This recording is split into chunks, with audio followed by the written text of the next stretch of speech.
말씀 나누겠습니다.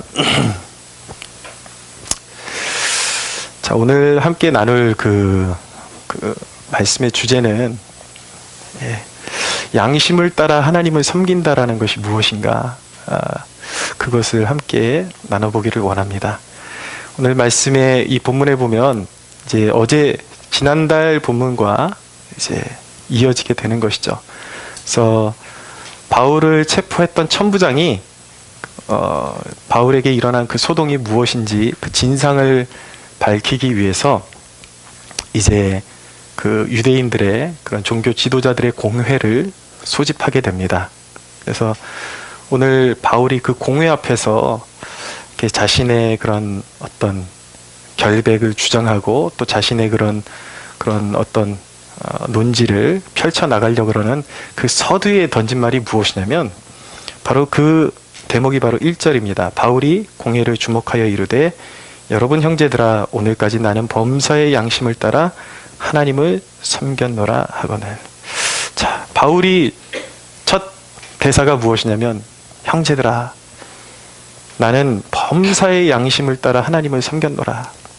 그러니까 양심을 따라 하나님을 섬겼다라는 것은 일생 신앙생활하는데 자기 뜻대로 하나님을 섬긴 것이 아니라 하나님이 원하시는 대로 하나님을 섬겼다라는 의미를 가지고 있는 것입니다. 근데 문제는 뭐냐면 바울이 이 말을 던지니까 그 당시에 대제사장 아나니아가 그 이야기를 듣고 있다가 갑자기 뚜껑이 확 열려버린 거예요. 왜냐하면 입만 열면 예수 얘기하고 다메섹 도상에서 예수를 만났다, 이게 유대인들 사이에서는 말이 안 되는 얘기거든요. 근데 자기가 양심을 따라 양심에 거리낄 것이 없이 하나님을 섬겨왔다 그러니까 이게 말이 안 되는 거예요. 그러니까 이제 2절에 이르러서 대제사장 아나니아가 바울의 입을 치라고 그렇게 명령을 내리죠. 그랬더니 이제 바울이 거기에 질 수가 없었습니다. 왜냐하면 그것이 부당한 처사였기 때문입니다. 죄도 정하지 않고 죄가 뭔지도 정확하게 알아보지도 않고 먼저 형벌을 가하는 것은 있을 수 없는 일이기 때문에 반박을 하죠. 그러면서 3절에 보니까 바울이 이르되 회칠한다며 하나님이 너를 치시리로다 라고 그렇게 반박을 합니다. 네가 나를 율법대로 심판한다고 앉아서 율법을 어기고 나를 치라 하느냐, 이렇게 반박을 하는 것이죠. 회칠한담이라는 것은 그 성경에 이 회칠했다라는 표현이 참 잘 나옵니다. 회칠한 무덤. 그러니까 예수님께서도 그 가식적으로 이렇게 진실한 믿음은 없는데 겉만 그럴싸하게 포장해 놓은 그런 종교인들을 향해서 회칠한 무덤이다라고 그렇게 이야기를 하셨죠. 그 겉은 아주 이쁘게 석회질로 잘 이렇게 마무리가 되어 있는데 그 안에는 죽은 사람의 뼈가 있는 그런 상태를 회칠한 무덤이다. 회칠한 담이라는 것도 담은 견고해야 되는데 뿌리가 없이 그냥 겉보기에만 그럴싸하게 서 있는 그런 영적인 상태를 회칠한 담이다 라고 그렇게 이제 이야기하는 것입니다. 그래서 대제사장의 회칠한 담이다. 그러니까 그렇게 가식적으로 하나님을 진정으로 경외하지도 않으면서 마음대로 율법을 적용하고 자기의 이속만 챙기는, 당시의 역사적 자료에 보면 이 아나니아가 엄청난 그 속물이었습니다. 하나님의 그 제물을 통해서 어떤 그 백성의 11조가 들어오면 그 제사장들, 나머지 제사장들에게 이렇게 나눠줘야 할 몫까지도 자기가 다 착복하고 이런 존재였던 것이죠. 그래서 이제 결론은 이 아나니아라는 제사장이 바울의 선포대로 아주 비참한 최후를 맞이하게 됩니다. 주후 66년경에 이제 유대인들이 그 로마를 대항해서 폭동을 일으키는데 이 아나니아가 그런 로마에게 이렇게 밀착해서 로마를 이롭게 했다 해서 이제 유대인들에게 죽임을 당하는 그런 이제 심판을 받게 됩니다. 그러니까 하나님의 뜻대로 섬기지 못하고 하나님의 이름으로 하나님의 교회를 욕되게 하는 존재들은 반드시 하나님께서 심판하신다라는 것을 알게 되는 것이죠. 근데 4절에 보니까 곁에 섰던 사람들이 말하되 하나님의 대제사장을 네가 욕하느냐라고 주위에 있는 사람들이 이야기를 합니다. 바울이 사실은 이 대제사장을 몰라봤던 거예요. 왜냐하면 예루살렘에 이제 온 지가 얼마 안 됐고, 그리고 대제사장은 원래 그 의복이, 대제사장의 의복이 있어서 누구든지 알아볼 수밖에 없는 상황이었는데, 아무래도 이때는 그 공식적인 일정이 아니었기 때문에, 다른 옷을 입고 있었기 때문에 대제사장을 몰라봤을 것이다라는 그런 주장도 있습니다. 그리고 가장 또 사람들이, 그 학자들이 추측하는 가장 이렇게 타당한 그런 증거로 삼는 것은 무엇이냐, 바울이 그만큼 시력이 좋지 않았다라고 그렇게 생각하는 사람들도 있습니다. 어쨌든 중요한 것은 여기서 바울이 대제사장을 몰라봤다라는 것이죠. 근데 옆에 있는 사람들이 대제사장이라고 하니까 이제 바울이 그때 깨닫고, 바울이 그 상황 가운데 대처하는 그런 모습들을 보면, 바울이 역시나 자기가 서두에 고백했던 것처럼 자기 양심을 따라서 하나님을 섬기는 모습을 잘 보여주고 있다라는 것을 우리가 알게 되는 것입니다. 그럼 우리가 여기서 함께 우리가 집중적으로 우리가 나누기를 원하는 메시지는, 그러면 하나님을, 바울을 통해서 우리가 바라보건대 양심을 따라서, 범사의 양심을 따라서 하나님을 섬긴다라는 것이 무엇이냐, 그것을 우리가 좀 살펴보기를 원하는 것입니다. 양심을 따라서 하나님을 섬긴다라는 것, 첫째, 내가 원하는 것보다 하나님의 말씀에 순종하는 그런 삶의 태도를 이야기하는 것입니다. 자, 이제 그 대제사장인 줄 알았어요. 처음에 심판을 선포했다가 바울이 이 대상이 대제사장인 줄 알고 태도를 확 바꿉니다. 그 이유가 무엇이냐면 자기 뜻대로는 저주하고 싶고 심판을 선포하고 싶지만 하나님의 율법이 그것을 금지하고 있었기 때문입니다. 자, 보십시오. 5절입니다. 바울이 이르되 형제들아 나는 그가 대제사장인 줄 알지 못하였노라. 기록하였으되 너희 백성의 관리를 비방하지 말라 하였느니라 하더라. 그러니까 지금 이 바울이 응용하는 이 성경 구절이 어디냐면 출애굽기 22장 28절에 있는 율법의 내용을 이제 선언하고 있는 것입니다. 우리 그리스도인들이 이 복음을 이해할 때 좀 오해하는 부분이 있습니다. 예수 믿고 나서 복음을 받아들이게 되면 율법과 우리 그리스도인의 삶은 전혀 상관이 없다라고 그렇게 오해하는 경우들이 있습니다. 그러나 여러분, 바울에게 있어서 우리가 주의해서 봐야 되는 것은 하나님의 율법의 정신이 그대로 바울의 삶의 지침이었다라는 것을 알게 되는 것입니다. 그러니까 우리가 오해해서 안 되는 것이 우리가 율법의 저주에서 속량된 것이고 율법을 지킴으로 구원에 이르는 것이 아니죠. 오직 예수 그리스도의 대속의 은혜로 말미암아 우리가 믿음으로 구원을 받는 것입니다. 그런데 우리 그리스도인의 삶의 지침은 무엇인가? 여전히 율법의 어떤 의식법이나 무엇을 먹고 어떤 의복을 입고 이런 것들은 다 폐지되고 제사제도는 폐지됐지만 율법의 정신은 그대로 살아서 우리 그리스도인의 삶의 지침이 된다라는 것을 우리가 알아야 하는 것입니다. 그래서 율법은 우리의 삶의 양식이 되는 것이죠. 그러니까 바울은 아마도 인간적인 생각으로는 더 심하게 정죄하고 이 대제사장을 욕되게 하고 싶었을 수도 있었을 거예요. 마음속으로는. 그러나 하나님의 율법이, 말씀이 그것을 금지하고 있었기 때문에 말씀에 자기의 뜻을 내려놓고 그대로 하나님의 말씀에 순종한다라는 것을 알 수가 있게 되는 것이죠. 여러분, 어떤 권세가 부당하게 권세를 활용할 때에 그것에 대해서 대항하고 그 부당한 권세에 대해서 대응할 수는 있습니다. 그러나 그 권세자들에 대해서 인간적으로 욕되게 하는 것은 하나님의 뜻에 맞지 않는다라는 것을 우리가 알 필요가 있는 것입니다.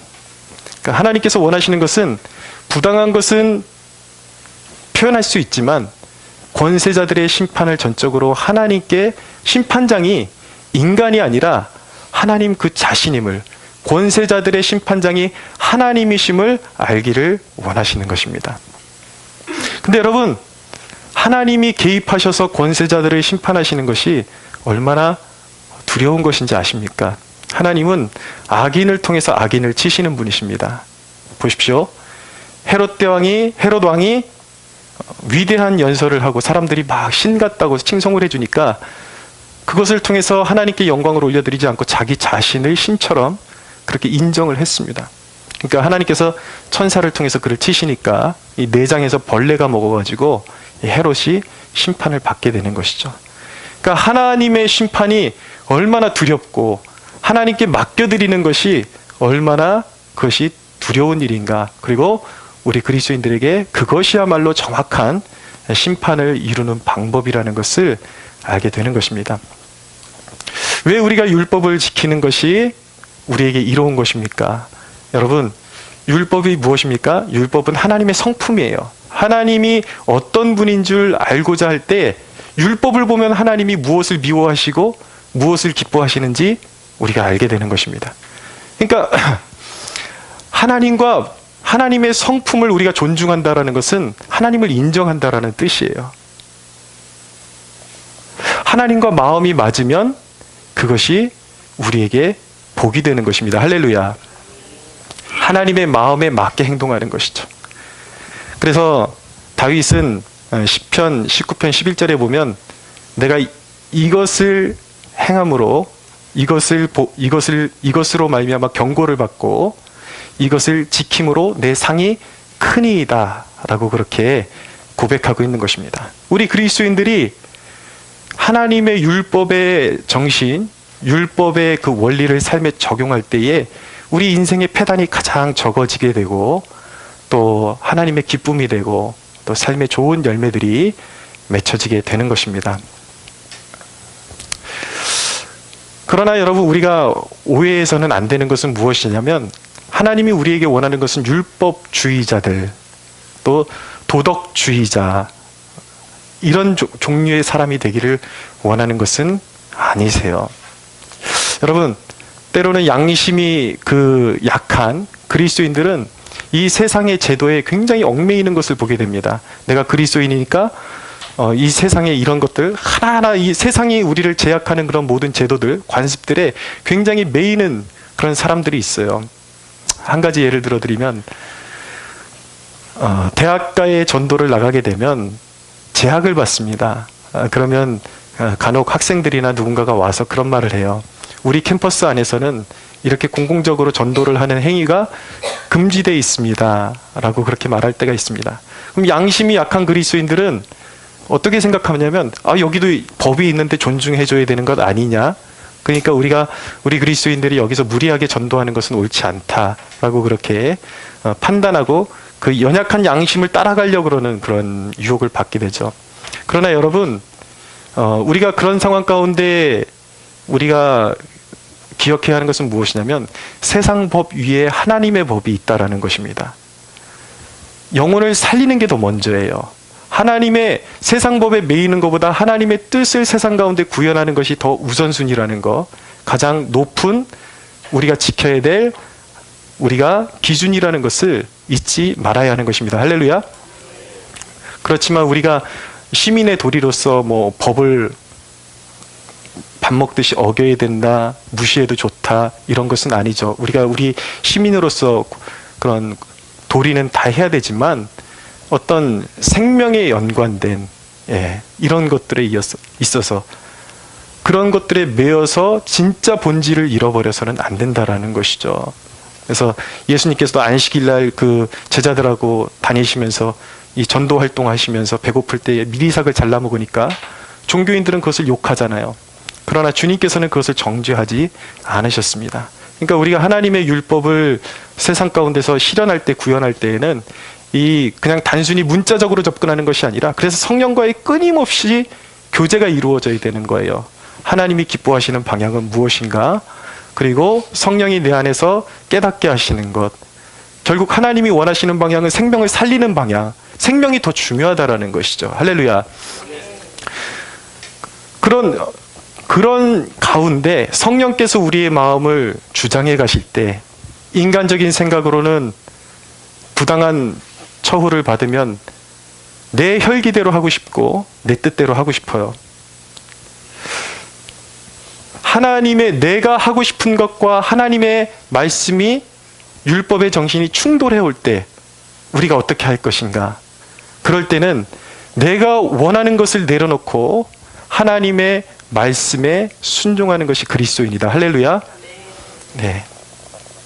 그것이 바로 모든 상황 가운데 내가 원하는 바가 있지만 그것을 내려놓고 하나님의 말씀이 그것이 아니다라고 말씀하시면, 또는 기다라고 말씀하시면 내가 원하는 것보다 하나님이 원하시는 말씀이 가리키는 방향으로 순종하는 것이 양심을 따라 하나님을 섬기는 것입니다.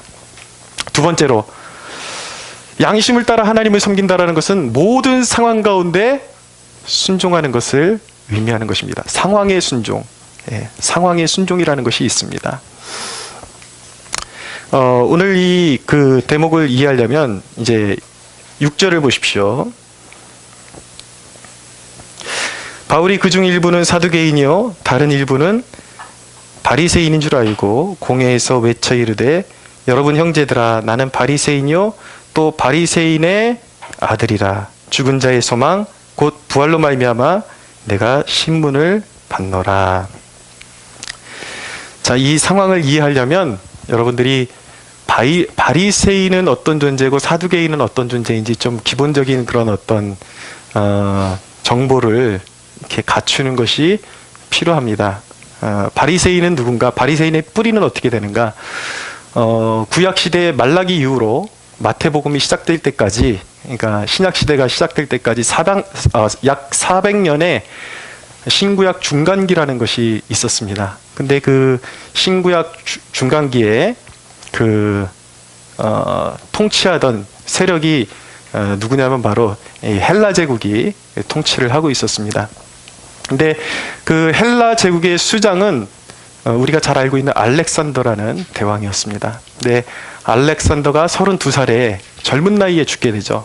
그러니까 그 알렉산더가 죽게 되니까 그 밑에 있던 부하 장군들이 다 이렇게 각 지역에서 왕노릇하고 있었는데 이 정권을 더 이제 자기 지경을 더욱더 넓히기 위해서 이 세력 싸움이 굉장했습니다.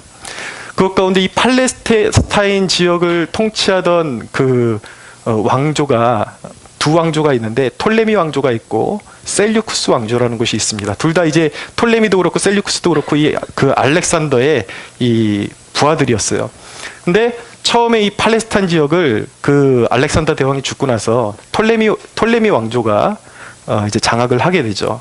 근데 이 톨레미 왕조는 이 이스라엘에 대해서 굉장히 그 유화 정책을 펴게 되었습니다. 아주 기본적인 것만 잘 자기네들이 원하는 것으로 이렇게 순종하면은, 따라주면은 종교의 자유도 있고 여러 가지 그 유대 백성들의 그 관습들을 인정해 줬기 때문에 톨레미 왕조 때는 어떤 부작용이 일어나지를 않았습니다. 근데 이 팔레스타인을 점령하려는 그런 이 악의 다툼 가운데 나중에는 셀류쿠스 왕조가 톨레미 왕조를 밀어내고 팔레스타인 지역을 이제 차지하게 됩니다. 그런 가운데 이 셀류쿠스 왕조는 이 톨레미 왕조와 다르게 이 유대인들에 대해서 굉장히 종교적으로 압박을 가하고 세금을 부당하게 많이 매기고 또 이렇게 종교적인 압박을 심하게 가하기 시작합니다.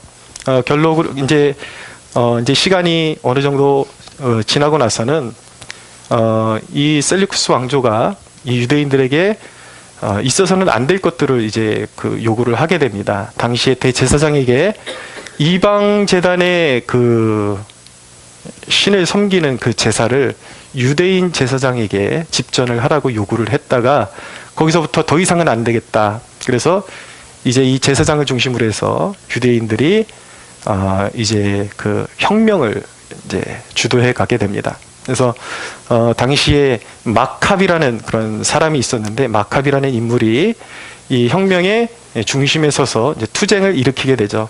그래서 주전 164년경에 이제 예루살렘 그 성전을 이 마카비가 탈환을 하게 되고 거기서 더러워졌던 것들을 다 이제 정화시키게 됩니다. 그러면서 이 마카비가 예루살렘을 탈환하기 시작하면서 동시에 유대인들에게 일어났던 운동이 무엇이냐면 이제 다시 율법의 정신을 회복하자. 그리고 말씀으로 돌아가자라는 좋은 취지에서 처음 시작된 것이 무엇이냐면 바로 바리새주의 운동이었던 것입니다. 거기서부터 이제 바리새인들이 나타나기 시작한 거예요. 처음에는 의도가 참 좋았죠. 근데 갈수록 너무 지나치게 의식화되고 자기 종교적인 의식과 행위들을 완전히 은혜와 바꾸게 되고 이러면서 점점 그 의식화된 종교 행위 때문에 오히려 하나님의 뜻을 거스르게 돼서 결국은 예수님에게 저주를 받을 정도로 그렇게 타락한 종교인들이 되는 것이죠. 그러나 그들의 특징은 무엇이냐면 천사의 존재를 믿었습니다. 영의 존재를 믿었고 또 부활에 대해서 그들은 믿었습니다.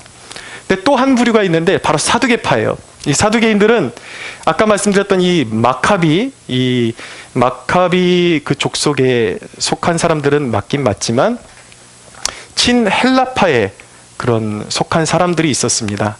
그래서 그들이 그 헬라 그 제국과 계속 연대 관계를 맺다가 나중에 이 유대 지역이 로마에게 점령되었을 때 로마랑 밀착해서 가장 그 정치적인 권력을 강하게 행사했던 종교인들, 이 부류가 바로 사두개인들이었습니다. 근데 이들은 희한하게 이 바리새인과 좀 달라요.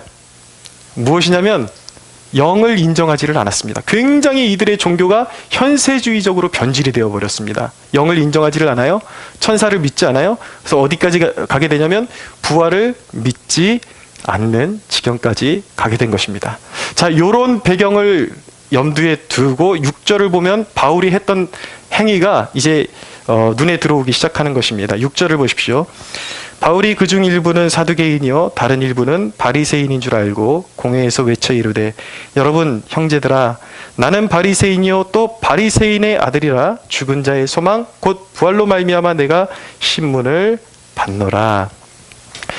바울이 지금 하고 있는 것이 무엇입니까? 이 위기 가운데 바리새인과 사두개인들의 이 대립을 활용을 하고 있는 것입니다. 이 기회를 통해서 위기를 첫째 모면하고 그리고 아울러서 부활이 있음을 증거하는 기회로 삼고자 했던 것이죠. 여러분, 이 대목에서 우리 그리스도인들의 삶의 그런 자세에 대해서 중요한 부분을 우리가 배우게 되는 것입니다. 우리 그리스도인들을 말할 때 영적으로 순결한 존재들이다라고 그렇게 말하는데 영적으로 순결하다라는 것이 결코 아둔함과 같은 것은 아니라는 것을 아셔야 돼요. 많은 사람들이 순결함과 영적인 아둔함을 같은 선상에 두고 그리스도인들은 그냥 무조건 은혜로 사는 존재들이니까 그냥 이렇게 말 그대로 고지식하게만 살면 되는 줄 알고 그렇게 살아가는 경우들이 있는데 성경이 말씀하는 그리스도인의 가치관은 그것과는 멀다라는 것입니다. 예수님께서 세상이 악함으로 제자들에게 뭐라고 말씀하셨습니까? 너희는 비둘기같이 순결하고 뱀같이 지혜로우라 라고 말씀하고 있는 것이죠. 성경이 말씀하기를 우리 주님은 모사라고 말씀합니다. 전능자라고 말씀합니다. 모사가 뭐하는 존재가 모사입니까? 전략군을 얘기하는 거예요. 전략을 짜는 사람. 대적의 문을 부수고 대적을 쓸기 위해서 대적의 그런 어떤 간계를 무너뜨리고 전략을 잘 세우는 사람을 모사라고 하는 것입니다. 여러분, 우리 주님은 모사이십니다. 그렇기 때문에 여러분, 세상을 살아갈 때에 여러분들을 주님께서 도와주시기를 원하고 특별히 세상 가운데서 여러분들에게 부어주실 지혜를 우리 주님이 예비하고 계시다는 사실을 믿으십시오. 모든 상황 가운데 어려운 일이 있을 때 자기 힘으로 해결하라고 하지 마세요. 모사이시고 전능하신 주님 앞에 구하십시오. 늘 구하는 자에게 후히 주시고 꾸짖지 아니하시는 아버지께 구하십시오. 그분은 지혜의 왕이십니다. 여러분들에게 지혜를 부어주실 것입니다. 근데 여러분, 문제는 뭐냐면 바울이 그렇게 위기를 가까스로 모면해 가는 것 같긴 한데 이게 그 그림을 보면 바리새인과 사두개인들이 엄청난 이제 분쟁이 일어나게 되죠. 근데 모습을 보니까 이게 엄청난 큰 구원으로 이루어진 것 같지를 않아요. 이 상황을 보니까 바울이 가까스로 그냥 위기만 모면한 것 같은 그런 그림을 우리가 보게 됩니다. 자, 여러분, 우리가 하나님의 도움으로 살아감에도 불구하고 우리 그리스도인들의 그런 삶의 현 주소를 보면 마치 무엇과 같으냐면 도살장에 끌려가는 어린 양과 같은 그런 모습이라는 것을 보게 됩니다. 위기 하나를 넘고 나면 또 다른 위기가 기다리고 있어요. 도대체 이 위기의 끝이 어디냐? 하나님이 우리를 도와주시는데도 이상하게 삶이 녹록지를 않다라는 것을 경험하면서 실망하고 좌절할 때가 참 많습니다. 그런데 여러분, 거기에도 하나님의 뜻이 있음을 믿고 작은 승리를 주시고 우리에게 작은 위기들을 모면하게 하실 때조차도 우리는 입술을 크게 열어서 그 거룩하신 주님의 이름을 찬양하고 높여 드릴 수 있어야 하는 것입니다. 여러분, 주님이 우리를 낮추시는 데는 다 이유가 있는 것이에요. 여러분, 믿음의 선조인 다윗도 그랬습니다. 다윗이 어떤 경험이 있냐면 사울에게 쫓기고 목숨의 그런 위태로움을 느끼면서 블레셋 지방으로 망명을 가게 되죠. 그러면서 블레셋 왕 아기스 앞에 서게 되었는데, 이게 다윗의 얼굴을 알고 있는 사람들이 있는 거예요. 이 블레셋 왕의 신하들 가운데. 다급했어요. 그래서 살아남기 위해서 다윗이 어떻게 하냐면 갑자기 침을 질질질 흘리면서 미친 짓을 막 하는 것입니다. 그래가지고 이 아기스가 저 미친놈 왜 여기다 데려가고 부정타게 하냐 그러면 쫓아내버린 거예요. 그러고서 목숨을 건지는 위기를 모면하는 그런 이제 사건을 경험하게 되었습니다. 근데 여러분, 다윗이 그 사건을 경험하고 나서 시편을 기록한 시편이 있는데, 그 시편이 시편 34편의 내용인데 다윗이 무엇이라고 고백을 하는지 한번 들어보십시오. 제가 읽어드리겠습니다. 내 영혼이 여호와를 자랑하니 곤고한 자들이 이를 듣고 기뻐하리로다. 나와 함께 여호와를 광대하시다 하며 함께 그의 이름을 높이세. 내가 여호와께 간구하며 내게 응답하시고 내 모든 두려움에서 나를 건지셨도다. 그들이 주를 앙망하고 광채를 내었으니 그들의 얼굴은 부끄럽지 아니하리로다. 이 곤고한 자가 부르짖음에 여호와께서 들으시고 그의 모든 환난에서 구원하셨도다 라고 고백하는 것입니다. 참 그 이스라엘의 그 기름 부음 받은 차기 왕으로서 모든 권위와 자존심이 구겨지는 그런 일을 경험해 놓고 하나님을 이렇게 위대하게 찬양하는 거예요. 근데 여러분, 사실은 이것이 바로 그리스도인의 모습인 것입니다. 여러분, 그리스도인은 왜 다윗처럼 낮아지고 수치를 당하는 것 같은 상황을 당할지라도 왜 하나님을 찬양할 수가 있는 것입니까? 왜 그 구원 가운데 그 작은 구원으로 말미암아 하나님을 위대하시다라고 고백할 수 있는 존재가 그리스도인인 것입니까? 왜냐하면 결국에 가서 하나님이 그를 공궁에서 끌어올려 주시고 모든 수치를 씻어 주실 것이기 때문에 우리는 그런 모든 상황 가운데서 하나님을 찬양할 수가 있는 것입니다. 여러분, 낮아지는 것을 두려워하지 마십시오. 모든 상황 가운데 순종하는 것을 배워 나가십시오. 여러분, 하나님이 여러분들을 낮추시는 데는 다 이유가 있습니다. 그만한 이유가 있습니다. 왠지 아십니까? 하나님께서 여러분들을 낮은 곳에서 여러분들을 빚어내시는 이유는 여러분들을 지금보다 하나님 나라에 더 유익한 존재로 빚어내시기 위해서 그 상황을 허락해 내시는 것입니다. 여러분, 자존심을 내세우고 하나님의 쓸모있는 종이 될 수 있다라고 생각하지 마십시오. 작은 일에 붙잡혀서 몰입하고 거기서 헤매이고 빠져나오지 못하고 증오를 쌓고, 여러분, 그런 사람은 하나님께 쓰임받을 수가 없어요. 하나님의 놀라운 큰 구원은 하나님께서 어딜 보내시든지 낮은 자리에 처할 수 있고 그 이름을 위해서 모욕까지도 감내할 수 있는 사람을 하나님은 크게 사용하신다라는 사실을 믿으십시오. 그것이 바로 주님이 걸어가신 길이었습니다. 우리 주 예수 그리스도가 걸어가신 길이었어요. 저와 여러분을 위해서 침뱉음 당하시고 모욕당하시고 그러나 최후 승리를 믿으시고 아버지께 모든 것을, 자존심을 내세우지 아니하시고 인간적인 생각을 내세우지 아니하시고 그 상황에 순종하심으로 말미암아 인류를 구원하신 왕으로 그분은 높임을 받게 된 것입니다. 하나님이 낮추시는 데는 그만한 이유가 있단 말이에요. 그러니까 여러분들이 낮아질 수 있을 때를 기뻐하시기 바랍니다.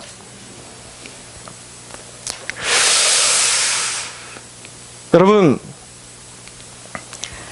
우리가 이 원치 않는 상황, 그리고 천박해지고 때로는 환란이 우리를 뒤덮는 것 같은 그런 불의한 상황 속에서도 우리가 순종할 수 있는 이유가 무엇입니까? 11절을 보십시오. 같이 한번 읽어볼까요? 시작. 그날 밤에 주께서 바울 곁에 서서 이르시되 담대하라, 내가 예루살렘에서 나의 일을 증언한 것 같이 로마에서도 증언하여야 하리라 하시니라. 아멘. 왜 우리가 환난을 당하고 비참해지는 상황 가운데서도 끝까지 순종할 수가 있는가? 순종할 가치가 있는가? 주님이 우리 곁에 계시기 때문입니다. 바울은 많이 위축됐을 것입니다. 물론 마음의 각오는 했을 거예요. 이미 예루살렘으로 가면 큰 혼란이 기다리고 있을 것이라고 예언을 받았기 때문에 각오는 하고 있었겠지만, 아니 어떻게 이 영광스러운 주님의 이름을 전하는데 열매를 맺기는커녕 이렇게 분란이 일어나고 다툼이 일어나고 상황이 이런 것일까? 계속해서 사역을 해야 하는 것일까? 정말 주님이 원하시는 길이 이 길이 맞을까? 어떤 그런 회의감이 느껴졌을 수도 있습니다. 근데 그때 주님께서 바울 곁에 서서 말씀하시는 거예요. 담대하라, 내가 예루살렘에서 나의 일을 증언한 것 같이 로마에서도 증언하여야 하리라. 주님께서 바울에게 다시 보여주신 것이 무엇이었습니까? 로마였습니다. 너는 로마로 갈 때까지 누구도 머리끝 하나 건드릴 수 없어. 할렐루야. 사명을 다시 붙잡게 해주신 거예요. 여러분, 마귀가 하는 일이 무엇인지 아십니까? 우리의 감정을 흔들어 놓는 것입니다. 그래서 부정적인 것만 보게 만드는 거예요. 마귀는 우리의 감정을 흔들고 상황에 몰입되게 만들어서 내가 주님을 위해서 수고하는 그 모든 것들이 열매 없는 헛된 일임을 보게 더 집중하게 만드는 것입니다. 하나님을 섬길 필요가 없구나. 여러분, 그런 자괴감 들지 않으십니까? 예수 믿으면 세상에 빛이 되고 열매 맺는 하나님의 백성들이 되게 해주신다 그러더니만 나는 나름대로 순종하려고 그러고 잘해보려고 그러는데 어떻게 열매는커녕 늘 내 목숨 하나 간신히 부지해서 살아가는 그런 모습들, 영향력을 끼치고 싶은데 다들 손가락질만 해요. 나도 좀 왕같이 진짜 온유한 모습으로 살아가고 싶은데 때로는 무너져요. 발끈 화가 나요. 한번 화내고 나면 또 마음이 확 무너지고 역시 난 안 돼 라고 그렇게 되죠. 열매 맺기는커녕 그냥 근근히 살아가는 내 자신의 모습 보면서 우린 좌절하게 됩니다. 그러면서 난 안 되는구나. 그런데 여러분, 우리가 외로워져도 열매 없어도 걸어가야 하는 이유는 무엇입니까? 주님이 나를 위해서 일하시기 때문입니다. 할렐루야. 주님이 여러분을 위해서 일하십니다. 여러분, 예수 믿는 것이 무엇인지 믿고 알고 믿는 것입니까? 수많은 사람들이 예수 믿으면서도 여전히 자기 힘으로 열매를 맺으려고 합니다. 자기 힘으로 열매가 안 맺어지면 자기는 가치가 없다고 생각을 해요. 기독교를 몰라도 너무 모르는 거예요. 주님이 여러분을 부르신 이유를 몰라도 너무 모르는 거예요. 열매 맺는 능력은 나에게 있는 것이 아니라 주님께 있는 것입니다. 영원토록 저주받아서 열매 맺을 수 없는 우리를 그리스도의 보혈의 은혜 아래서 부르셨어요. 그리고 누가 살아주시는 것입니까? 내 안에 그리스도께서 사시는 것이라. 할렐루야. 왜 여러분들의 힘으로 살아가려고 고집 부리는 것입니까? 내려놓으십시오. 내가 못하는 일을 주님께서 하신다라는 사실을 믿으십시오. 때로는 여러분들이 노력하고 주님의 이름으로 외치는 것들, 주님을 위해서 순종하는 것들이 다 부질없어 보여도 여러분들의 마음 가운데 마귀가 속삭이고 부질없다고 말해도 거절하십시오. 아니야, 주님이 나 이런 거 알고 부르셨어. 주님이 나를 위해서 일하셔. 할렐루야. 담대하게 나아가십시오. 우리는 주님의 능력으로 살아가는 존재들이에요. 얼마나 기쁩니까, 여러분? 왜 저는 이 신앙생활을 그렇게 쓴 잔을 마시는 그런 기분으로 신앙생활하는 사람들 보면 이해가 안 가요. 주님이 나를 위해서 살아주신다고 하는데, 여러분들에게 축복받을 수 있는 영적인 복락을 누릴 수 있는 방법을 다 여기서 알려줘도 끝내 고집부리면서 아닌 것 같아, 아닌 것 같아, 순종하진 않으면서 왜 축복이 없느냐고 이렇게 반문하는, 아닙니다, 여러분. 그러므로 여러분, 우리 그리스도인들이 누리는 분복 중에 가장 큰 분복은 무엇입니까? 세상 사람들은 세상의 모든 것을 얻고도 실패하는 것이 세상 사람들의 인생이에요. 그러나 그리스도인은 누구입니까? 모든 것을 잃어버려도 결코 실패하지 않는 존재, 반드시 이기는 존재가 그리스도인인 것입니다. 여러분들이 그런 존재로 부름받았다는 것을 알고 믿는 겁니까, 도대체? 여러분, 말씀을 정리하겠습니다. 양심을 따라 하나님을 섬긴다라는 것은 무엇입니까? 상황이 받쳐주지 않고 말씀에 순종할 만한 그런 상황이 아니고, 말씀에 순종해 봤자 아무것도 이득이 될 것 같지 않은 상황이라 할지라도 내 뜻은, 내 고집은 이럴 바에 내 마음대로 살고 싶지만, 그럼에도 불구하고 말씀을 붙들고 내 기쁨을 위해서가 아니라 주님의 기쁨을 위해서 길을 선택하고 순종하는 삶이 양심을 따라 주님을 따르는 삶인 것입니다. 내가 범사의 양심을 따라 하나님을 섬겼노라. 여러분, 범사의 양심을 따라 하나님을 섬겼노라, 위대한 사도의 선언을 가슴판에 새기십시오. 아무리 환난이 와도 믿음을 포기하지 마십시오. 실망하지 마십시오. 영적인 품위를 잃지 마십시오. 사도 바울이 그런 환난 가운데 어떤 마음을 가지고 살았는지 가장 잘 보여주는 성경 구절을 읽어드리겠습니다. 고린도후서 6장 4절입니다. 제가 읽겠습니다. 오직 모든 일에 하나님의 일꾼으로 자천하여 많이 견디는 것과 환난과 궁핍과 고난과 매맞음과 갇힘과 난동과 수고로움과 자지 못함과 먹지 못함 가운데서도 깨끗함과 지식과 오래 참음과 자비함과 성령의 감화와 거짓이 없는 사랑과 진리의 말씀과 하나님의 능력으로 의의 무기를 좌우에 가지고 아무리 곤고함이 와도 성령의 감화를 따라 살아갔다라는 것입니다. 무슨 말씀에 영적인 품위를 잃지 않았다라는 것입니다. 할렐루야. 그리고 계속 이야기합니다. 진리의 말씀과 하나님의 능력으로 의의 무기를 좌우에 가지고 영광과 욕됨으로 그러했으며 악한 이름과 아름다운 이름으로 그러했느니라. 우리는 속이는 자 같으나 참되고 무명한 자 같으나 유명한 자여 죽은 자 같으나 보라 우리가 살아있고 징계를 받은 자 같으나 죽임을 당하지 아니하고 근심하는 자 같으나 항상 기뻐하고 가난한 자 같으나 많은 사람을 부요하게 하고 아무것도 없는 자 같으나 모든 것을 가진 자로다. 여러분, 우리는 보잘것없는 것 같지만요, 세상이 발로 이기고 짓밟아도 우리 안에 있는 불을 끌 수가 없어요. 우리 안에 불을 붙여주신 분은 사람이 아니라 성령이시기 때문입니다. 그러므로 품위를 잃지 마십시오. 여러분, 우리에 앞서가시는 분이 누구십니까? 말씀으로 바다를 잠잠케 하시는 분이십니다. 불가능이 없으신 분이, 나는 뭐든지 불가능하지만 내가 믿는 분은 불가능이 없으십니다. 그러므로 믿는 자에게는 불가능이 없는 것입니다. 할렐루야. 이 민족의 아픔 가운데 우리가 어디를 바라봐야 하는 것입니까? 아무리 외쳐도, 아무리 기도해도 변하는 거 없는 것 같고 악이 기승하는 것 같은 이 시대 가운데 포기해야 하는 것입니까? 아닙니다. 그럴수록 더욱더 주님을 바라봐야 하는 것입니다.